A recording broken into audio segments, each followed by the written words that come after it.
Welcome, everybody, to another edition of IPJ, the podcast. I am your host, Matthew Gonzalez, and I've been missing a little bit. I've told the story on the social media, so please check it out if you want to catch up. But for now, let's move forward. So today, we're going to take a look at some allegations of misappropriation of taxpayer dollars by a Merced City firefighter. Now, before we do, let's first take a look at the City of Merced leadership. And what better way to do that than to take a look at the latest city manager, Scott McBride. Now, McBride's main duty as city manager is to manage the day-to-day operations of City Hall, including its 530 employees who serve Merced's nearly 90,000 residents, and he is paid $240,000 a year to do that. For comparison, the City of Fresno city manager earns $246,438 a year and oversees over 4,500 city employees who serve Fresno's 540,000 residents. The overpaid Merced city manager, Scott McBride, succeeds the incompetent former city manager, Stephanie Dietz, who taught McBride how to cover up investigations from City Council and the people. The Merced City Council hired Scott McBride in 2023, yet Scott, the people's employee, tells the City Council what to do, how to do it, and when to do it. He even tells them to stay quiet, and they comply. This means your elected representatives are Scott McBride's puppets, for lack of a better word. And you, the people, currently have no voice. That's why you have no idea about the investigations I'm about to share with you. And yes, because crimes may be involved, the city must inform you. But thanks to Scott McBride, they won't. Yes, it's sad to say, even my own cousin, Jesse Ornelas, who is a member of the Merced City Council, bows down to Scott McBride, just as he did to Stephanie Dietz. Now remember, back in 2017, when Scott McBride was the interim Atwater city manager and one of two contenders vying for the full-time position in Atwater, California. If you recall, Scott quickly dropped out of the running just minutes after it was learned that he had been accused of running an illegal hotel at his home on the outskirts of Atwater. His accuser was a man from Modesto named Frank Johnson. Frank also questioned whether McBride owes Merced County transient occupancy taxes, which are paid by renters in hotels. There would be penalties and fees assessed, and it's unclear if any of this has ever been rectified by Scott with the county. According to one local media source, McBride's mother-in-law suite at his home on the outskirts of Atwater, California, had been advertised on a series of lodging websites, including HomeAway.com. The two-bedroom, one-bathroom suite with a pool and spa was going for about $145 a night back in 2017, according to the website. Just shortly after Mr. Johnson came forward with these explosive allegations against the interim Atwater city manager, Scott McBride, only then did the advertisement change to say it was no longer taking reservations. Home.com stated on their website that the home had been advertised since 2013. Scott McBride submitted a statement to a local media outlet, which in part blamed the County of Merced for its inconsistencies with state planning and zoning laws, and shamefully attempted to use the statement, "The ability to create personal income is one of the stated intents within the state law." What he left out was that he, as the hotel owner of a short-term rental, must pay his TOT or transient occupancy tax to legally create that personal income. Currently, the TOT in Merced County is 10% and is due on the last day of the following month at the end of a fiscal quarter. And failure to do so is met with fines and penalties. As a city manager for at least 2 decades at the time, and as Atwater's own interim city manager, Scott McBride knew of his obligations to the county of Merced. As a member of the executive branch of city government, why wasn't an investigation launched on behalf of the hardworking taxpayers of the county of Merced? And why had McBride kept his actions secret from the public instead of disclosing them at the time he was brought on as the interim city manager of Atwater, California? And was any of this brought up by any of the city council members during their own hiring process? Or was the last city manager, Stephanie Dietz's, approval of Scott McBride enough? Before I begin with our first shocking story from Scott McBride's City of Merced portfolio, I would like to remind everyone that these are only allegations and have not been proven.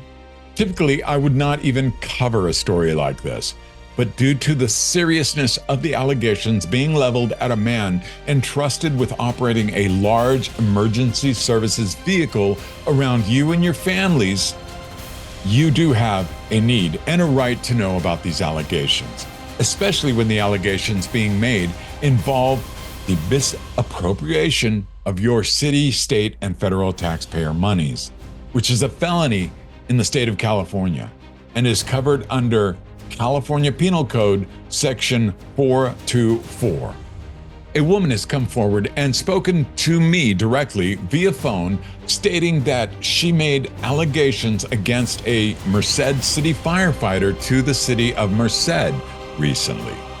She also claimed that the firefighter has used city money in both time and expense to pursue sexual affairs with her and others. She further alleges that on at least one occasion, the Merced City Firefighters Department was delayed in response to an emergency call due to their sexual encounter.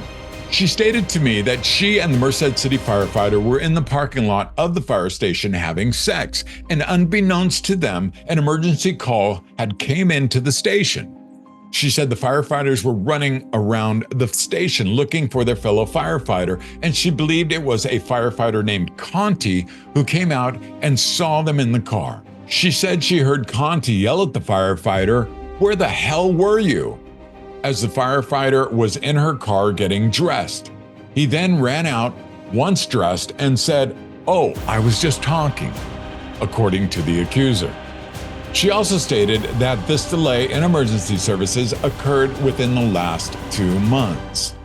She further claimed they had sexual intercourse at 4 of the 5 Merced City fire stations, and that it was always when he was at work and multiple times during the week. She went on to allege that the firefighter had used a taxpayer-funded hotel room for her to stay at and drink alcohol and have sex with him while on a strike team on August 8th, 2024. A strike team in firefighting is a tactical unit that's made up of a specific number and type of resources that are assembled for an emergency. A strike team is used for rapid response and is generally committed for up to 24 hours or more.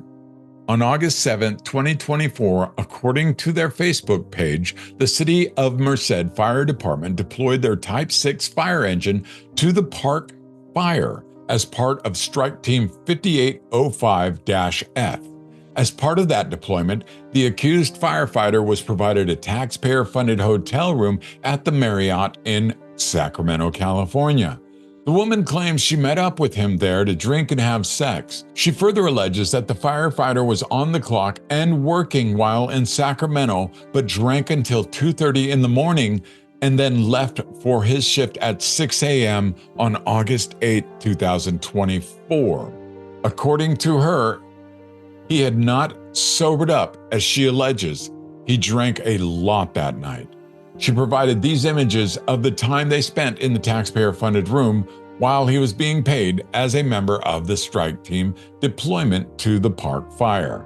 Now, the International Association of Fire Chiefs, or IAFC, has a zero-tolerance policy for alcohol use and recommends that firefighters avoid alcohol for 8 hours after performing fire or EMS duties, and most fire department policies require a 0.0 back or blood alcohol content level when personnel are on duty. "We hold employees to high standards," said Scott McLean, Deputy Chief with CAL FIRE.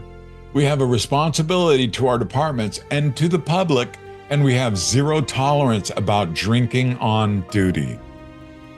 I reached out to the Merced City Interim Fire Chief, and he replied requesting I submit to him my questions via email. I did and have not heard back as of this recording. I submitted the information that I have to the Merced City Council, your mayor, your city police chief, and to your city manager, Scott McBride. None have responded to either confirm or deny the information. I also contacted the accused firefighter directly for a statement, and he said he did not know me and would not give a statement regarding the allegations being made. The woman made one more claim that I was able to verify out of Chico, California, involving the same firefighter. It is a story from 2017 published in the Chico Enterprise Record, where the same firefighter was accused of having sex with a 17-year-old at a fire station in Chico, California, where he was employed as a firefighter. In those same allegations, the firefighter was also accused of supplying the girl with alcohol at a local bar. Chico Fire Chief Steve Brown said the firefighter, who had been with the department at the time for 6 years, resigned a week after an independent internal investigation was launched to determine if he had sex with the 17-year-old girl. The Butte County District Attorney said the reason for not bringing charges was that the now 18-year-old girl felt the accused firefighter had suffered enough. Please see the link below for more information on this story. Now, let me just get this on the record. My opinion is that having sex between two consenting adults is a good thing. Having sex with a mistress while you're married to somebody, probably not such a good thing. Having sex while being paid to protect you, the citizens of Merced, definitely not a good thing. And having those sexual encounters cause delays to your services and actions that could lead to further harm to the public, well, that's downright appalling. Again, these are allegations being brought by one woman so far against a City of Merced firefighter.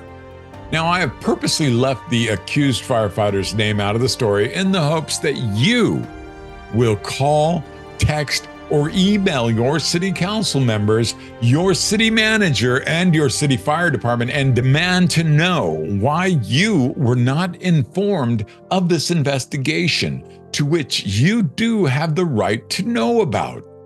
Your city manager would rather spend $2,000 each time to have a Sacramento attorney write up fraudulent cease and desist letters to stop investigative journalism from informing you of how badly the city is currently being run, rather than sharing important information with you, like the misappropriation of your tax dollars and the possibility, the potential, the allegations being made that a city firefighter may have been on the job while intoxicated.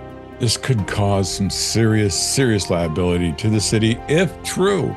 This is just my opinion, and I'd like to hear yours. So please leave me a comment, and if you would like to come forward with more information regarding this story or others, please call me or text me at 323-630-1809.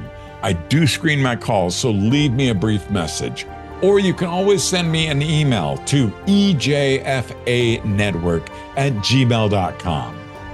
And as we remind you always here at IPJ the podcast, it is your voice, so use it.